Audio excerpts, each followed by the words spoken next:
Welcome back. You're watching Checkpoint. On to that special report.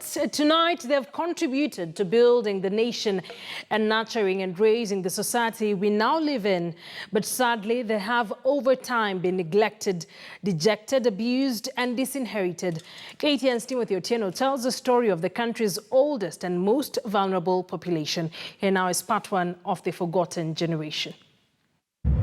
At least, change. Si hawa manasema manataka mali yangu kwa maana ati mimi niko na mali mingi. Wanasikia nilikuwa naongelea chakula na mtoto wake. Nikatukana nikaambia tusoso to daddy. Nimwendea na yeye yako kwa nyumba. Sasa hiyo ananiambia tusoso to daddy. There is also a very, very serious gap between the young generation and the elder. Sisi tuko na tabu ya watoto. Si hata mimi niko naye. Watoto hawataki wazee. Wao wanaokata panga wajue kuna siku moja nao watamea nywele nyeupe. Je, wao nao wakate panga?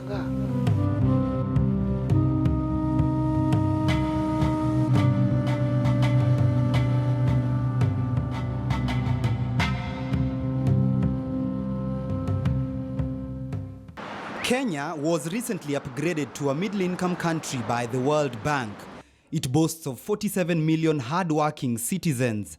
Never mind the fact that a majority of that number are jobless youth.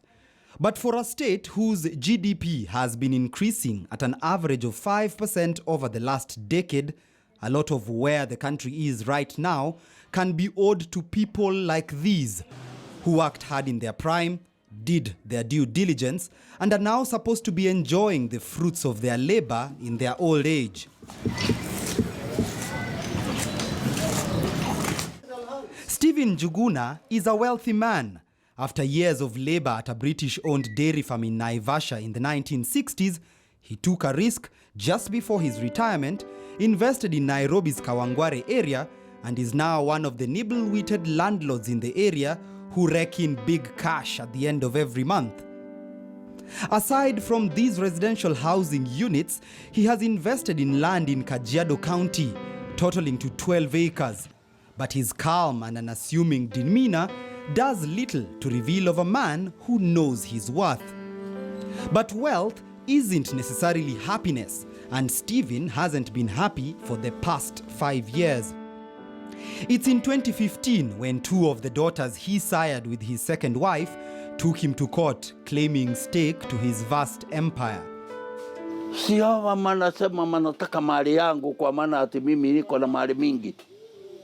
Iko na mashamba mingi ati mimi kwa nini hawa wanataka kuuza kama hiyo shamba wanataka kuuza ati alafu matajirike manunue magari nini manataka kuitisha mabwana yao. The legal and family dispute has since seen Stephen head to court more than 3 times since the case began. Efforts by KTN News to reach his 2 daughters did not bear fruit, but Stephen insists he's not handing over any of his properties to his children, even though court documents revealed that the lawsuit against him cited discrimination in the manner in which he divided his land among his 15 children. Nikasema mimi nitalima shamba eka 2 kwa maana sitarudi kuitisha kina wachichana wangu chakula, nitoange chakula wapi? Makasema hapana. Nikawauliza mimi hapana, lima shamba yangu ni ya nani? Makasema hii si ya mama yetu. Nikawauliza mama yenu alitoa shamba pande gani? Mwende kwa guka ya mama yenu, muulize kama alipea mama yenu shamba akakuja naye kwa. The lawsuit began immediately after the 85-year-old's second wife died. He has had to change lawyers 3 times during the length of the suit, but remains adamant that his is a battle he's determined to win. Hawezi kuwalipa kitu hata kidogo kwa mali yangu, hapana. Meenda makanunulwa na hile mabwana mnawasalia hiyo watoto. Sio mimi niwanunulie wala niwapea, hapana. Niwapea kwa nini? As emotive as land issues are, Stephen's predicament is not isolated. At Salome Wamboi's house, though, the matter may be shifting from just being simply emotive to downright dangerous. When she welcomed us into her home in Uthiru, Kiambu County, nothing would have prepared us for the rapid and violent undercurrent of rage bubbling beneath the surface between a mother and her 47-year-old daughter. So ni nini inaendelea hapo? Amesikia nikisema mambo ya pesa, anasema hakukula pesa. Ndio na pesa zenyewe siko hapa. Nimeona hata koti. Siko hata koti jana Monday zilisema. Sasa ni nini anataka? Atoke kwa nyumba ya madhe. Si yeye ni mtu mzima na amepewa ya kwake ni huku amekondesha. Hiyo nyumba umetuonyesha kwa map. Hii amepeana lease. Anakaa kwa mama kwani yeye ni mtoto. Bad blood and tension has seemingly boiled over between the 80-year-old mother of 5 and her 2 daughters, Jane Wanja and Eunice Mudhoni. She's been taken to court by Eunice over the division of this stretch of land. Eunice, who is the firstborn in the family, says her portion is smaller than what was handed to her other siblings. Wacha nikwambie ni usungu kwa maana siku hizi inakuwa mtu wa kuomba. Na mimi nilikuwa na shilingi yako na paki saa ingine na kwenda naweka fahali na kwenda kutoa. Nikatoa hiyo pesa kaisa, ni wakili, niko na wakili. Na kule kwa koti hiyo pesa natakiwa. Sasa nikaa mtu wa kuomba. Salome walks me through the property currently in contention. She inherited this 6-acre piece of land from her late husband. Ukiona hivi ni mtu anakulilia ama ni mtu anakudharau. Sasa hii nini imefanyika hapa hii mabaya? Si kungolewa ndio makuja wa mwaga hii na hakwambii. Marori yakakuja huko. Na hapa kulikuwa ninapanda viazi. Ikakuja marori yakakuja hapa na hii barabara walitoa. Si wangepitia barabara walitoa wakosa kupitia sisi hapa. Hiyo ndio ninaona watu wako na madharau hivi vitu kufanywa hivi na hapa kuna chakula hata ndani. With collapsed mediation efforts by the extended family, Salome's other daughter, Mary, is the only one siding with her mother in this family dispute. Even psychologically inamuaffect psychologically. Na ndio niliamua kusimama na yeye. Sasa bila tuseme kama ungekuwa umeamua kusimama na yeye, unadhani mama angekuwa wapi sasa kwa hivi vitu? Sasa sidhani kama angekuwa this is too much na hiyo age yake. Pande hii kuna makelele, pande hii kuna nini, kuna mivurutano, kuna nini, ingekuwa too much. Salome's daughter Jane is also at loggerheads with her mother over the right of ownership and control over a local petrol station located within the disputed land area. Initially, rent paid by the station to the family for the lease on the land went to Salome, but Jane went to court to stop the said transaction against her mother, citing misappropriation of funds. But with Jane slamming the door on us, I tried to get Eunice's side of the story, but she refused to talk to us. Salome says the situation is so bad, she's now receiving death threats. Is she aware that you are coming? No, she's not. Then you need to contact her first. You make an appointment with her. That is why we are here. Wanasikia nilikuwa nangolewa chakula na mtoto wake. Nikatukana nikaambia tososo to dedi. Ni mwenye na yeye yako kwa nyumba. Sasa hiyo naambia tososo to dedi. Huyu ni sasa mjukuu wako anakuambia. Mjukuu na mama yake iko kwa ni dedi. A state of despair is what welcomed us at Mama Margaret Wanjiru's one-bedroom iron sheet house in Riruta, Dagoretti South. She moved here from Kibra and now lives with 5 of her grandchildren and 2 great-grandchildren.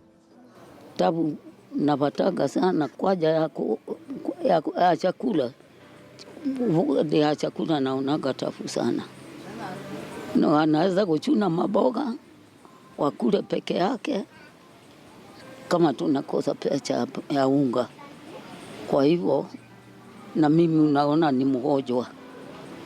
Tina nguvu wakati nilikuwa na nguvu, nilikuwa naenda kuwatafuta na shidaga hapa, mnanikuta litokaki hapa. We found her listening to the radio. Her face perhaps tells a better story than I can of the pain and suffering she has undergone since her daughter abandoned her children here more than 3 years ago and has not been seen since. Mama ya hawa watoto wako wapi? Hata sijui. Tangu aende hajarudi. No, nasikia ile miaka ninayo anisikilie huruma. Sasa watoto nawalea hapa tunatabu. Sababu siwezi kuwatuva. Kutuva mtoto ni kama unatuva mwili yako na ni damu yako. She has buried nearly all her children, and with the remaining daughter now missing, the granny is fast running out of options on what to do. At 82 years old and with no source of income, Margaret ironically remains the primary caregiver for these young dependents who look up to her for help. Nikikwambia kutoka jana usiku walikuwa kaugali kakamufuko kadogo ndio walikula nata mchana yote tuna shida hivyo. Hata huyu mtoto unasikia kijalia hajakula mchana kutwa. Huyu mtoto wangu ananikuta hapa, ananikuta kama niko hivyo tu. Hawa watoto hawajakula kitu. Tagwa kachai katurugi tulikunywa asubuhi ndio kako kwa tubu. Na wewe mwenyewe na mimi mwenyewe. Sasa naweza kukula wakose kukula. Niko na tabu kwa hii nyumba. Lakini Mungu ni wa maajabu atageuza.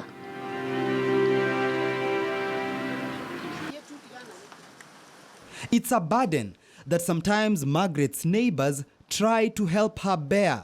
They often share the little they have with her and her grandchildren and great-grandchildren. Shosho tunakuwa tunamtembelea, tunamletea unga, na wakati mwingine hata sisi tunalemewa.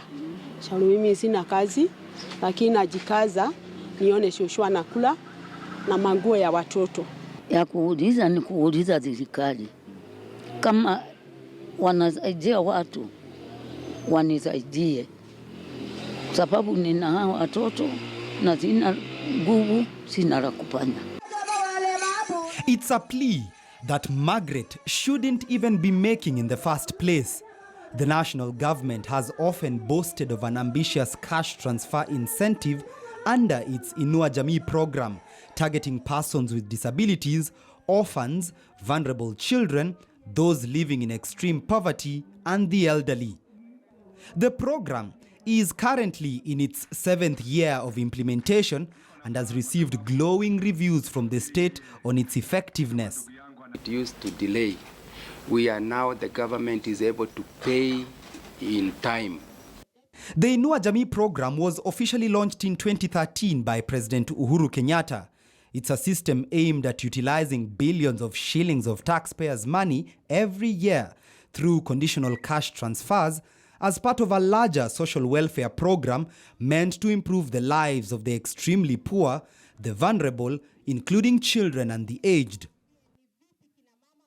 Na ndio tuhakikishe ya kwamba hata wazee wetu wanaishi maisha ya dignity hata na uzee wao, wakijua ya kwamba kila mwezi wako na pesa watakuwa wanapokea kutoka serikali yao na ndio waweze kuendelea na maisha yao. In its flagship year, the government says 454,000 people benefited from the program. By December 2019, that number, according to the Ministry of Labour and Social Protection, had risen to 1,092,000. And with an increase in beneficiaries, a commensurate growth has also been witnessed in the funding of this project. Between financial year 2018 and 2019 and last year, budget allocation towards the program increased by 23.3% to a whopping 26 billion Kenya shillings set aside by Treasury for the cash transfers. But not everyone is drawing juice from this noble initiative. The government requirement for one to be a beneficiary of the cash transfer for the elderly is that you have to be 70 years of age and above and living in extreme poverty. If that's the case, then people like Margaret Wanjiru should be getting the 2,000 shillings monthly, but aren't. She has applied 3 times to be enlisted into the program with little success. It is good news that the government has released over 8.7 billion Kenya shillings, over 8.7 billion shillings to beneficiaries of Inua Jamii cash transfer. Na kuna kwanga na hii mradi ya serikali ya wazee kupata 2,000 kila mwezi. Sijapata.